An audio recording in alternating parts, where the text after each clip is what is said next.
هنعمل وجبة خفيفة تنفع للفطار والعشاء، ودي احلى طريقة انا بعمل بيها الشوفان. اول حاجة انا هجيب تمر، هحط 3 او 5 او 7.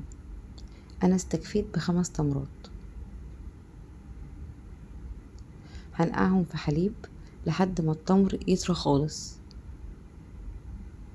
بعد كده هطلع التمر من الحليب وهضربه في الخلاط او في الكبة. بعد ما اضرب التمر هنزل بيه تاني على الحليب. اهم حاجة نضربه كويس جدا عشان ما يبقاش فيه اي قطع من التمر. كده كان فرم معايا كله. بنزل بالكمية كلها على الحليب اللي انا كنت مدفيه. هحط عليهم 4 معالق كبار من الشوفان.